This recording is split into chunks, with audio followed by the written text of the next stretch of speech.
सभी दर्शकों को सादर प्रणाम। जय श्री कृष्ण। आज मकर राशि के बारे में बात करेंगे। मई का महीना कैसा रहेगा, क्योंकि शनि की साढ़े साती तो मार्च में ही समाप्त हो गई, लेकिन गुरु और राहु का गोचर में राशि परिवर्तन मई के महीने में होगा। इससे मकर राशि पर क्या प्रभाव पड़ेगा और इस महीने में मकर राशि आपकी है तो यदि व्यापारी हैं तो क्या स्थिति रहेगी, नौकरी में है तो क्या स्थिति रहेगी, यात्रा योग कब बन सकता है और किस समय मुहूर्त नहीं करना है, कौन से दिन मुहूर्त के लिए अच्छे नहीं हैं मई के। इसके अलावा जो है सबसे प्रमुख बात, शादी का रिश्ता कब पक्का हो सकता है। यदि किसी से प्रेम विवाह करना चाहते हैं तो माता पिता से इस बारे में कब बात करें, कौन सा समय सही रहेगा, तो पूरी जानकारी इस वीडियो में आपको मिलेगी। यदि स्टूडेंट हैं तो उनको कब लाभ मिल सकता है, कुल मिलाकर मई की पूरी जानकारी मिलेगी। यदि आपकी मकर राशि है तो आपको सबसे पहले यह देखना है कि आपकी जो जन्म पत्रिका है उसमें 10 नंबर अंक पर चंद्रमा लिखा हुआ होगा, तभी आपकी मकर राशि होगी। तो यहाँ चंद्र राशि की बात हो रही है। सबसे पहले तो मैं कुछ तारीखें बता रहा हूँ। इस समय में एक फिक्स टाइम है, वहाँ से लेकर एक फिक्स टाइम वहाँ तक आपको शुभ मुहूर्त नहीं करने हैं और कुछ सावधानियां भी रखनी है। जैसे मई की 5 तारीख दोपहर 2 बजे से लेकर 7 तारीख रात्रि 1 बजे तक, कहने का तात्पर्य यहाँ पर 8 तारीख हो जाएगी। तो इस समय 5 तारीख दोपहर 2 से लेकर 8 तारीख 1 AM बजे तक स्वास्थ्य और शरीर पर ध्यान देना है। और इस समय में सबसे बड़ी बात, कोई भी शुभ मुहूर्त ना करें क्योंकि 8वां चंद्रमा रहेगा। 15 तारीख दोपहर 2:08 से लेकर 17 तारीख रात्रि 12:05 तक, कहने का तात्पर्य 17 की रात्रि 12:05 है तो वहाँ 18 लग जाएगी। तो इस समय के बीच में 12वां चंद्रमा रहेगा। इस समय खर्च और यात्रा पर ध्यान देवें। शुभ मुहूर्त इस समय में ना करें कोई भी, और ज़्यादा खर्च कर रहे हैं तब भी ध्यान देना पड़ेगा, और यात्रा कर रहे हैं तब भी थोड़ा सा ध्यान इस समय देना पड़ेगा। 24 तारीख दोपहर 1:48 से लेकर 26 तारीख दोपहर 1:41 तक चौथा चंद्रमा रहेगा। इसमें भी कोई शुभ मुहूर्त ना करें इस समय अंतराल में। और इस समय में यदि कोई मानसिक चिंता हो रही है, कोई टेंशन है, परिवार से जुड़ी है या कामकाज से संबंधित कोई चिंता है, तो थोड़ा सा ध्यान जरूर दें, व्यर्थ चिंता ना करें। किसी बात को लेकर अगर ज़्यादा सोच रहे हैं तो ये समय फिर सोचने की दृष्टि से देखा जाए तो ठीक नहीं। अपने आप को व्यस्त रखें, अच्छे कार्य करें इस समय में, और भगवान का नाम लेवें। और काम कर रहे हैं तो काम पर ध्यान देवें, मेहनत अच्छी करें और व्यर्थ बातों से दूर रहें। व्यर्थ विवाद भी इस समय में ना करें।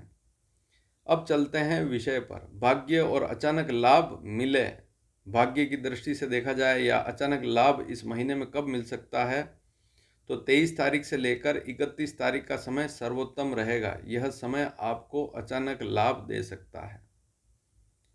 इसमें अचानक लाभ के योग बन सकते हैं।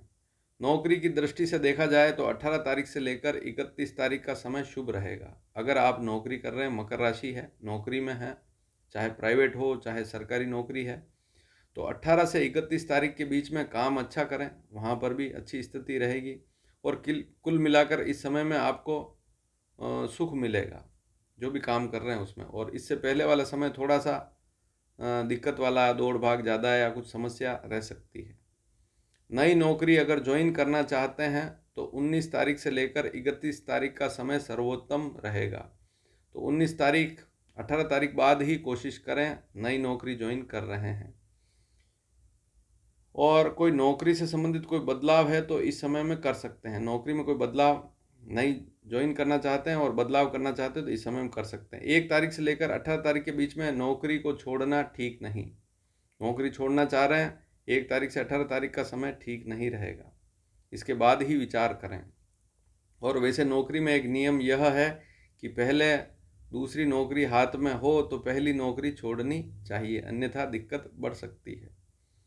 व्यापारियों के लिए यह महीना जो है सामान्य ठीक रहेगा, लेकिन जो पार्टनरशिप का काम कर रहे हैं उनको थोड़ी सावधानी ज़्यादा रखनी पड़ेगी। पार्टनरशिप का व्यापार जो भी कर रहे हैं, मकर राशि है, साथ में अगर कोई पार्टनर है, जो भी काम कर रहे हैं, व्यापार कमीशन का काम है या दुकान है या गोदाम है या जो भी फैक्ट्री है, जो भी पार्टनरशिप में काम है, तो वहाँ थोड़ी सावधानी रखनी पड़ेगी। वैसे व्यापारियों को लाभ के अवसर जरूर बनेंगे 19 तारीख से लेकर 31 तारीख के बीच में। तो कामकाज में लाभ बढ़ सकता है। इस समय मेहनत अच्छी करेंगे तो लाभ भी अच्छा मिलेगा। तो समय भी अच्छा है और कोशिश भी अच्छी करें ताकि लाभ मिले। अगर आप कहीं यात्रा करना चाहते हैं तो यात्रा की दृष्टि से देखा जाए तो वैसे तो पूरा महीना ठीक है, लेकिन 15 तारीख से लेकर 31 तारीख का समय ज़्यादा उत्तम बनता है। इस समय योग विशेष दिख रहे हैं। मई 2025 इस महीने में 19 तारीख से लेकर 31 तारीख के बीच में किसी से व्यर्थ विवाद ना करें। मान लीजिए कोई आपसे ज़बरदस्ती विवाद कर रहा है, तब भी इस तारीख से 19 तारीख से 31 तारीख के बीच में बचकर चलें। ऐसे लोगों से जो व्यर्थ झगड़ा कर रहे हैं या आपको लग रहा है कि ये व्यक्ति झगड़ा कर सकता है या कोर्ट कचहरी का कोई मामला भी चल रहा है, तो 19 तारीख से लेकर 31 तारीख के बीच में शांत रहें, सावधानी रखें, तो अच्छी स्थिति रहेगी।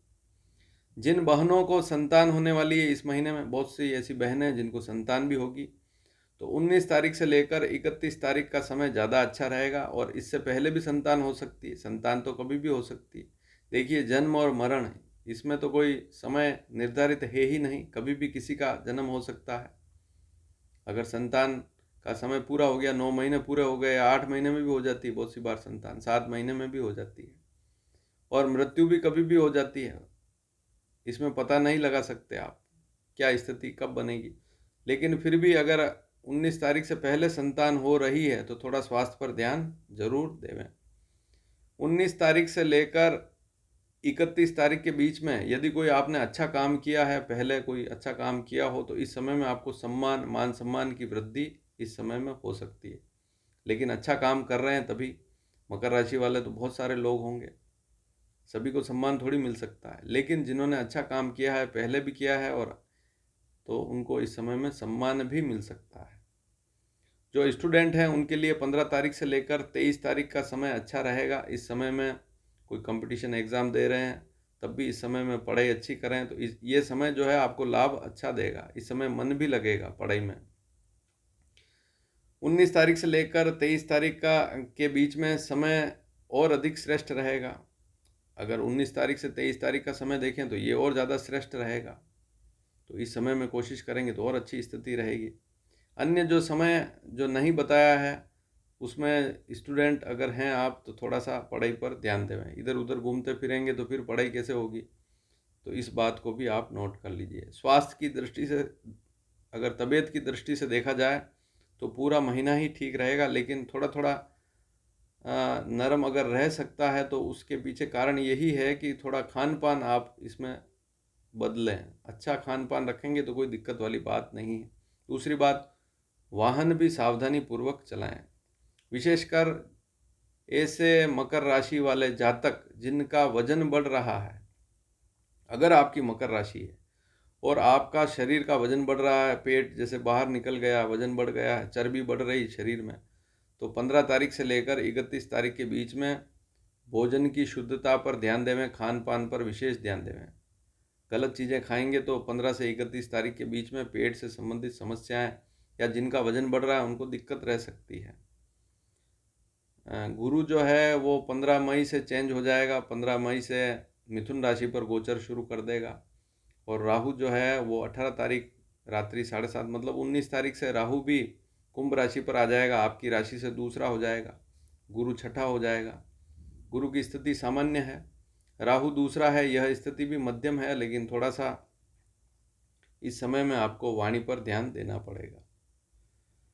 दाम्पत्य जीवन की दृष्टि से देखा जाए और ये जो परिवर्तन है इसमें सूर्य का परिवर्तन भी होगा। 15 तारीख से सूर्य भी वृषभ पर चला जाएगा। बुध का परिवर्तन भी होगा, 7 तारीख से बुध राशि परिवर्तन करेगा, फिर 23 तारीख को भी राशि परिवर्तन करेगा। तो इन सभी ग्रहों को देखकर यह जानकारी मैं आपको दे रहा हूँ। दाम्पत्य जीवन की दृष्टि से देखा जाए, यदि आप शादीशुदा हैं तो यह महीना सामान्य रहेगा। जीवन साथी जो भी है उसके साथ प्रेम बनाए रखेंगे तो अच्छी स्थिति रहेगी। छोटी छोटी बातों पर अन्यथा कहा सुनी हो सकती है। अगर ध्यान नहीं देंगे तो छोटी छोटी बातों पर इस समय में कहा सुनी हो सकती है। और पहले से ही झगड़ा चल रहा है पति पत्नी में तो ध्यान देवें। जिनकी भी मकर राशि है, चाहे महिला हो पुरुष हो, अपने महिला है पति के साथ प्रेम पूर्वक रहे, और पुरुष है तो अपनी पत्नी के साथ प्रेम पूर्वक रहेंगे तो अच्छी स्थिति रहेगी। तो इस बात पर ध्यान देवें, क्योंकि पूरा महीना थोड़ी सी दिक्कत रह सकती है। शादी का रिश्ता पक्का होने की दृष्टि से देखा जाए तो वैसे पूरा महीना योग जरूर बनेगा, लेकिन 1 तारीख से लेकर 14 तारीख का समय जो है, इसमें अगर कहीं से रिश्ता आ रहा है या आप भी कहीं रिश्ते की बातचीत कर रहे हैं, रिश्ते से संबंधित बातचीत कर रहे हैं, तो सफलता इस समय में विशेष मिल सकती है 1 तारीख से लेकर 14 तारीख के बीच में। तो यहाँ पर थोड़ा सा ध्यान देवें। अगर आप किसी को पसंद करते हैं और प्रेम विवाह करना चाहते हैं और आप सोच रहे हैं कि मम्मी पापा से बात कब करें इस महीने में, मई के महीने में आपको डर लग रहा है कि मुझे लड़का पसंद है या लड़की पसंद है, लेकिन घर में माता पिता से बात कब करें, तो 22 तारीख दोपहर 12 बजे से लेकर 24 तारीख दोपहर 2 बजे तक का समय अच्छा रहेगा। इस समय में आप बातचीत कर सकते हैं, कुछ लाभ वाली स्थिति रह सकती है। इसके अलावा 8 तारीख 9 तारीख 10 तारीख ये 2-3 दिन भी आपके लिए अच्छे रहेंगे। 10 तारीख दोपहर 1 बजे के लगभग तक स्थिति, 8 तारीख पूरा, 9 तारीख पूरी, 10 तारीख दोपहर 12 बजे तक स्थिति ठीक रहेगी, 12 साढ़े 12 बजे तक। तो ये 2-2.5 दिन हैं, इसमें भी कोशिश करें। अगर आप किसी को पसंद करते हैं और प्रेम विवाह करना चाहते हैं तो परिवार में इस समय में बातचीत करेंगे तो थोड़ी सी सफलता मिल सकती है। हाँ, ये बात ज़रूर है कि निर्भर करता है कि आपकी कुंडली में क्या योग हैं, सप्तम भाव की क्या स्थिति है। हर भाव से संबंधित 3 बातें प्रमुख होती है, भाव पीड़ित, भाव का स्वामी पीड़ित और भाव का कारक पीड़ित।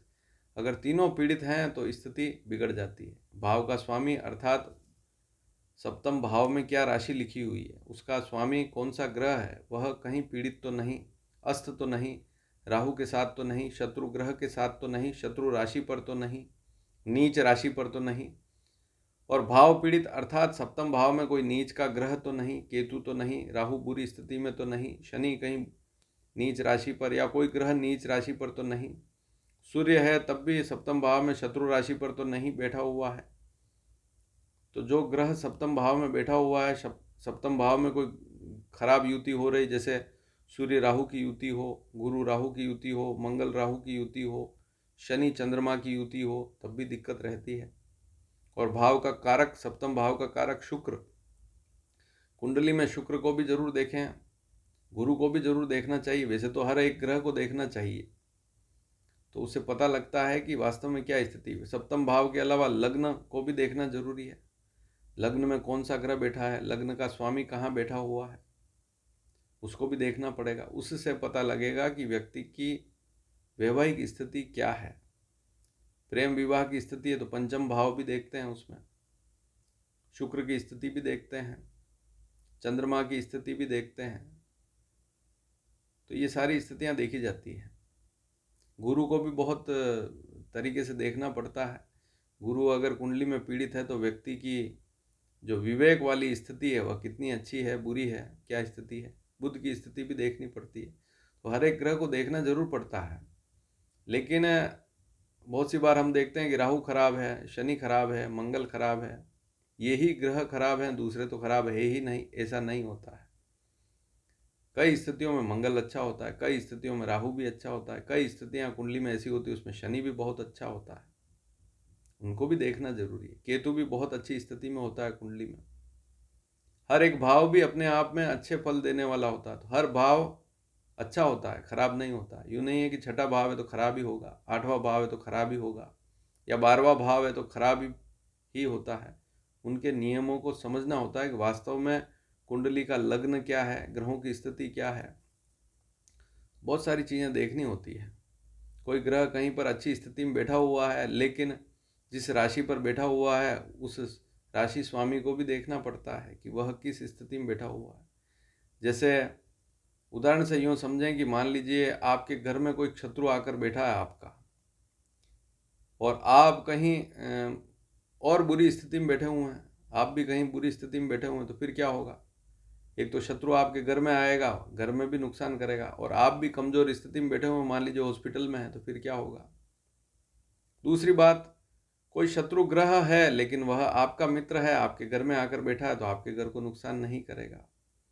और आप भी कहीं बैठे हुए हैं लेकिन वहाँ जहाँ पर भी बैठे हुए हैं वहाँ पर आपके मित्र का घर है, तो फिर आप भी अच्छी स्थिति में बैठे हुए हैं। तो ये सारी स्थितियाँ ऐसे देखी जाती है कुंडली में। तो यहाँ मित्र और शत्रु ग्रहों को देखकर फलित किया जाता है। और यह वीडियो आपको पसंद आया हो तो वीडियो को शेयर ज़रूर कीजिएगा। धन्यवाद। जय श्री कृष्ण।